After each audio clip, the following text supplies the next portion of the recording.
Hello కానమోకు కథావచనం మోహనవచనం పరిజ్ఞానహితభాండం నిత్య చదువరి శ్రోతలకు ఆహ్వానం నమస్కారం. చదవదగునెవరు రాసిన తదుపరి చదివిన వెంటనే మరువక పలువురికి వినిపింపబూనిన అది ఏ పరిజ్ఞాన హితభాండమవుపో మహిళ మోహనవచనమై విరాజిల్లు. పరిజ్ఞాన హితభాండం లక్ష్యం ప్రతివారీ సమాచార హక్కు. ఆస్ఫూర్తితోనే నేడు ప్రత్యేక దినోత్సవం శీర్షికన జాతీయ పఠనా దినోత్సవం జూన్ 19 ప్రత్యేకతను సేకర్త వర్ధనపు సుధాకర్ అందజేసిన ఈ అంశాన్ని మీ కానమోకు కథావచనం శ్రోతలకు మోహనవచనం పరిజ్ఞాన హితభాండం నిత్య చదువరిగా ఈ అంశాన్ని ఇప్పుడు వినిపిస్తాను, వినండి. జాతీయ పఠనా దినోత్సవం జూన్ 19 ప్రత్యేకత. ముఖ్యంగా ప్రతి ప్రత్యేక దినోత్సవాల శీర్షికన ఈ అంశాలను వినిపించే క్రమంలో నేడు జూన్ 19 జాతీయ పఠనా దినోత్సవం. ఈ అంశాన్ని సేకర్తగా వర్ధనపు సుధాకర్ అందజేయగా ఇప్పుడు మన కానమోకు కథావచన శ్రోతలకు మీ కానమోకు స్వరంలో ఒక నిత్య చదువరిగా ఈ అంశాన్ని వినిపిస్తాను. ఇక వినండి. పుస్తక పఠనం జాతీయ పఠనా దినోత్సవం. పిల్లల్లో పఠనా ప్రోత్సాహం, పెద్దల్లో పఠనా ప్రోత్సాహం, పఠనానికి మార్గాలు, విస్తృత పఠనంలో విశాల ప్రయోజనాలు ఏమిటో తెలియజేసే క్రమంలో నేడు జాతీయ పఠనా దినోత్సవం జూన్ 19. ఆధునిక కాలంలో సాంకేతిక పరిజ్ఞానం పెరిగిన కొద్దీ విద్యార్థులు పుస్తక పఠనానికి దూరం అవుతున్నారు. నేటి తరానికి యూట్యూబ్ ఛానళ్లపై, టిక్టాక్, ఇన్స్టాగ్రాములపై ఉన్న ఆసక్తి పుస్తకాలు చదవటంపై ఉండడం లేదు. పైగా ఇంతకుముందు నామమాత్రపు చదువులు ఉండేవి.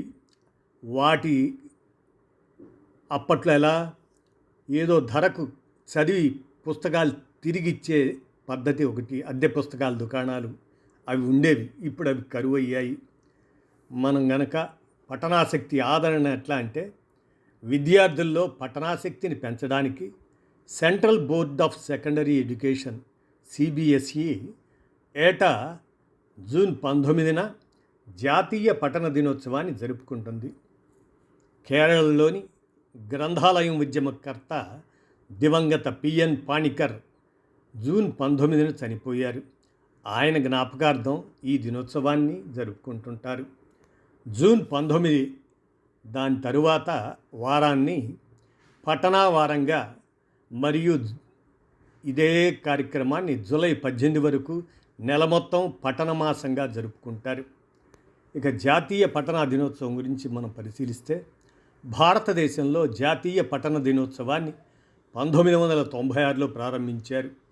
2004 జూన్ 21న భారత ప్రభుత్వ విద్యా మంత్రిత్వ శాఖ PN పాణికర్ ఆయన జ్ఞాపకార్థం స్మారక పోస్టల్ స్టాంపును విడుదల చేయడం ద్వారా అతని వారసత్వాన్ని గౌరవించింది. 2017లో ప్రధాని నేషనల్ రీడింగ్ మంత్ను ప్రారంభించారు. పఠన మాసం జాతీయ పఠన దినోత్సవంతో ప్రారంభమవుతుంది. ఇక పిల్లల్లో పఠనా ప్రోత్సాహాన్ని నింపటం కోసం ప్రస్తుత డిజిటల్ ప్రపంచంలో స్మార్ట్ ఫోన్ వినియోగం బాగా పెరిగింది. ఈ నేపథ్యంలో పిల్లలు క్రమేణా పుస్తకాలకు దూరం అవుతున్నారు. లైబ్రరీకి వెళ్ళే వారి సంఖ్య కూడా తగ్గింది. ఇటువంటి సమయంలో మరో గ్రంథాలయ ఉద్యమం రావాల్సిన అవసరం ఉంది. ఇందుకు ప్రభుత్వాలు కూడా రచయితలకు తగిన ప్రోత్సాహాన్ని ఇవ్వాలి. వివిధ రచయితలు రాసిన మంచి పుస్తకాలను కొనుగోలు చేసి పిల్లలకు అందుబాటులో ఉంచాలి. వివిధ ప్రాంతాల్లో పుస్తక మహోత్సవాలని నిర్వహించాలి. ఇక ఈ పుస్తక పఠనంలో తల్లిదండ్రుల పాత్ర కూడా ప్రముఖమైనటువంటిది. తల్లిదండ్రులు కూడా తమ పిల్లలకు మంచి పుస్తకాలను కొనివ్వాలి. అప్పుడే పఠనం యొక్క విస్తృత ప్రయోజనాలు పిల్లలకు అందుతాయి.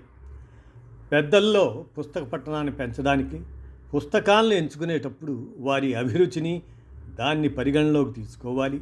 చదివే అలవాటును దాన్ని పెంపొందించడానికి సమయాన్ని కేటాయించాలి. మరియు పుస్తక క్లబ్బుల్లో చేరడం లేదా స్నేహితులతో పుస్తకాలను పంచుకోవటం, వాటిపై చర్చించడం ఇటువంటి సామాజిక పఠన కార్యకలాపాలను ప్రోత్సహించాలి. పుస్తక పఠనం అలవాటును పెంచడానికి మరిన్ని మార్గాలు ఏంటంటే, అభిరుచి గల పుస్తకాలను మనం ఎంచుకోవాలి.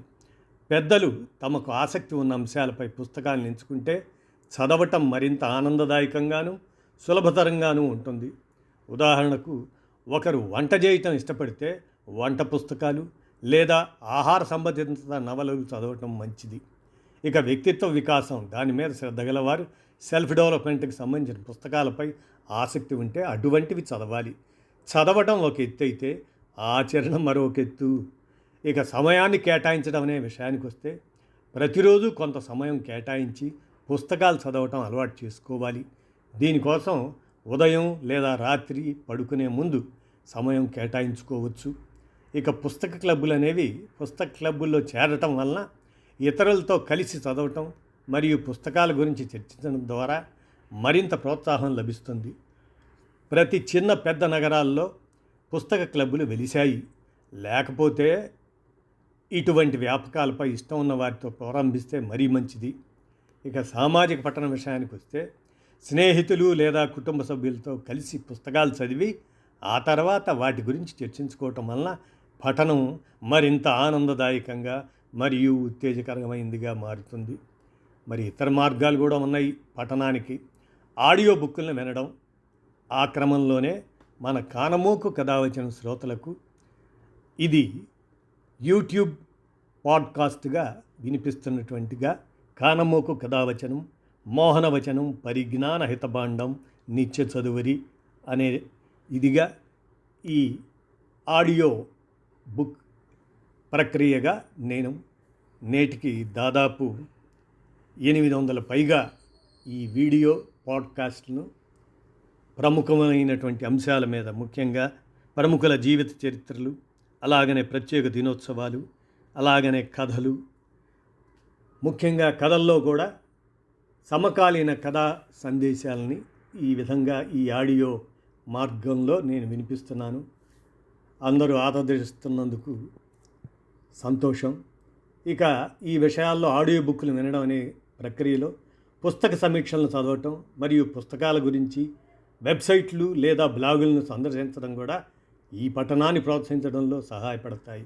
ముఖ్యంగా ఈ ఆడియో, అదే యూట్యూబ్ పాడ్కాస్ట్ ద్వారా చాలామంది వారి వారి ప్రాంతాల్లో, ముఖ్యంగా ఇతర దేశాల్లో ఉండేవారు, వారు కార్యాలయాలకు వెళ్ళే సందర్భంలో ఈ ఆడియో పాడ్కాస్ట్లను, యూట్యూబ్ పాడ్కాస్ట్లను వింటున్నట్లుగా నాకు తెలియజేశారు. ఇది ఇలా ఈ విధంగా కూడా మనం ఈ పఠనాన్ని వినే లక్షణాన్ని కూడా పెంపొందించడానికి సహాయపడుతుందనేది చాలా ఆసక్తికరమైన అంశం అన్నమాట. మరి ఈ వివిధ మార్గాల ద్వారా అనుసరించడం ద్వారా పెద్దల్లో పుస్తక పఠనం అలవాటును గణనీయంగా పెంచవచ్చు. ఈ గణన యంత్రాలు, ఎలక్ట్రానిక్ ట్యాబ్లెట్లు, చరవాణి ద్వారా కూడా పుస్తకాలు చదవచ్చు. మరి అంతర్జాల లింకుల ద్వారా కొన్ని విఘ్నాలు కలుగుతుంటాయి. అయినా కూడా వాటిని అధిగమించి, మరి చెప్తూ ఉంటారు ఎక్కువసేపు అలా చదివితే కళ్ళకి మెదడుకు ఇబ్బందులు కలుగుతాయని.